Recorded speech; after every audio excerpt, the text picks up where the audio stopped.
मी स्वामी समर्थ. नमस्कार. सातारा मेजवानीमध्ये आपल्या सर्वांचं खूप खूप स्वागत आहे. आज मी तुम्हाला रागीची कांजी करून दाखवणार आहे. तर चला सुरुवात करूया. तर रागीची कांजी म्हणजे काय, तर रागी पेज पण म्हणतात त्याला, कांजी पण म्हणतात.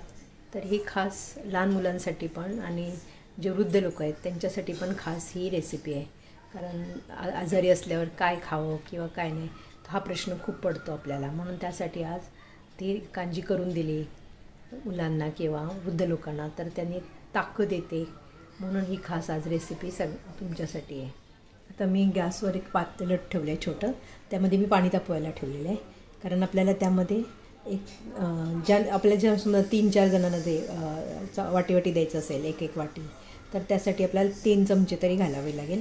कारण जसं आपण ते उकळत राहील ना तसं ते घट्ट होत जातं, म्हणून आपण त्या प्रमाणात व्यवस्थित घालायला पाहिजे. तर आता काय, मी हे पाणी उकळत ठेवलेलं आहे, त्यात आपल्याला त्या रागीची पावडर घालायची. पाणी उकळलं पाहिजे आणि आजारपणात खूप पौष्टिक आहे एकदम. त्यात कॅल्शियम भरपूर आहे, आयर्न भरपूर आहे, फायबर आहे. आणि हे खरंच म्हणजे समजा आता आपल्या लहान मुलांनासुद्धा पहिल्या 1 वर्षापासून दिली जाते. लहान मुलांना कसं जरा थोडं पातळ करून द्यायचे असते, म्हणजे कशी ती पचायला पण हलकी जाते आणि मुलं पितात आवडीने. थोडंसं मीठ घालायचं लहान मुलांना, थोडीशी साखर घालायची. तर मोठ्या वृद्ध लोकांना द्यायचं असेल तर थोडी मीठ घालून पातळ असं सरसरीत प्यायला द्यायचं, म्हणजे ताकद येते अंगात. म्हणून खास ही रेसिपी आहे. करतात अजून तूप घालून करतात, पावडर ती भाजून, पण ते आपल्याला कसं तूप नको आहे ना घशाला किंवा वृद्ध लोकांना जरा काही त्रास होतो, म्हणून ही साधी एकदम सोपी अशी मी कांजी करणार आहे. आता पाणी आपलं गरम होतं आहे. आपल्याला पहिल्यांदा काय करायचं आहे, वाटीत थोडं पाणी घ्यायचं आणि त्यामध्ये आपल्याला ही जी नाचणीची पावडर आहे ना ती आपण त्यामध्ये घालायची. नाचणीची पावडर तुम्ही नाचणी आणून धुवून स्वच्छ व्यवस्थित वाळवून त्याची पावडर करू शकता.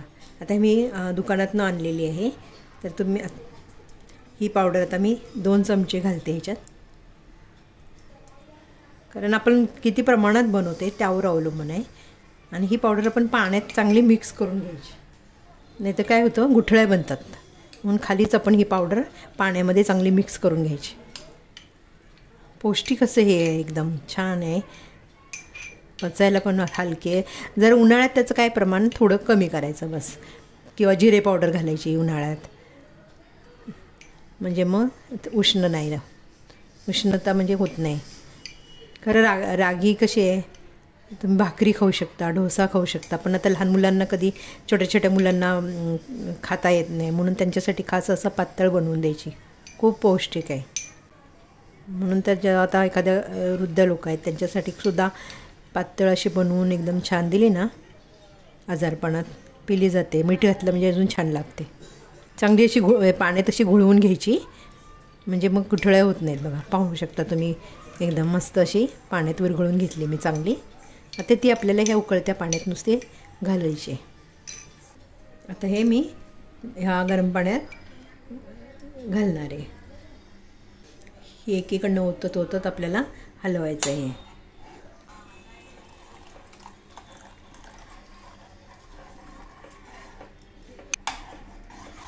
वाटलं आपल्याला एकदम पातळ वाटते तर अजून तुम्ही थंड पाण्यात किंवा ह्यातलं पाणी घेऊन असं सुद्धा तुम्ही ह्याच्यातलं असं पाणी घेऊन त्यात पावडर तुम्ही टाकून घालू शकता. आणि हलवत राहायचं सतत, आपल्याला दुर्लक्ष नाही करायचं, नाही तर मग घट्ट होऊन जाईल.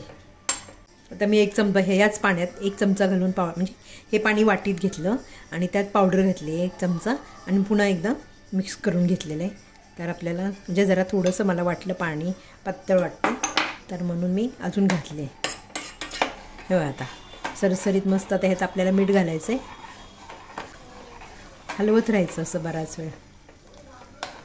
ती एकंदर आपली 3 चमचे पावडर झालेली आहे नाचणीची. जास्त नाही आहे, पण एकदम पौष्टिक. साहित्य कमी आणि पौष्टिक असं म्हणा. नेहमी आम्ही अशी करतो. अजून एक करतो ते माडगं, तुम्हाला ते पण मी व्हिडिओ केलेला आहे त्याचा. माडगं घरी पावडर करून त्याची कुळीदाचं माडगं म्हणून एक रेसिपी आहे, केलेली आहे मी आपल्या चॅनलमध्ये. तर तुम्ही व्हिडिओ अवश्य बघा. तो थंडीत पावसाळ्यात खूप चांगलं आहे ते माडगं पिणं. त्याचं पण माडगं असंच होतं तयार. 2 चमचे घातली पावडर, पाणी टाकलं, मीठ टाकलं, झालं. गरम गरम प्यायचं, पावसातनं भिजून आलं. वाटलं आपल्याला घशाला खोकला येतो आहे तरी तुम्ही ते मडगं पिऊ शकता.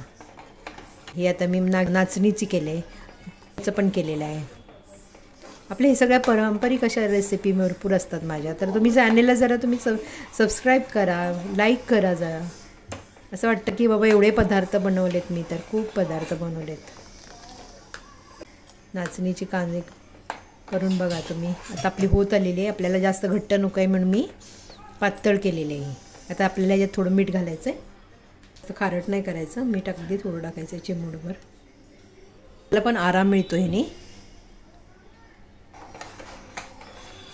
वाटतं जरा थोडंसं असं बघा घट्ट होत आलेली आहे. शिजली आपली खरं, पण अजून जरा उकळून दे.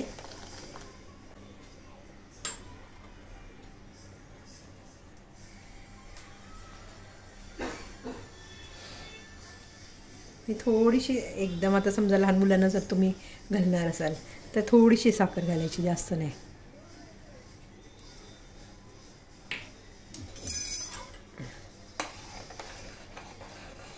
ते चांगले हलवून घेऊया. आता मीठ घातले.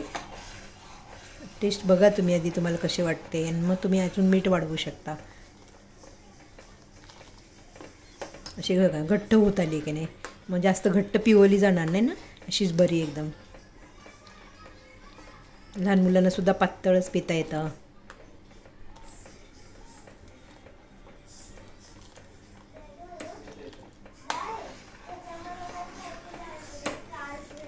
तर हे सगळ्यांनी असं डिश बाउल घेऊन मस्त सूपसारखं प्यायचं. पावसाळ्यात प्या, थंडीत प्या. जरा उन्हाळ्यात थोडं जरा कमी खाल्ली जाते नाचणी. तेव्हा रेसिपी तुम्ही लाईक करा, शेअर करा आणि जरा सबस्क्राईब जरूर करा. आता आपली ही झालेली आहे कांजी, म्हणजे नाचणीची कांजी तयार झालेली आहे. ती आता मी बाउलमध्ये घेते.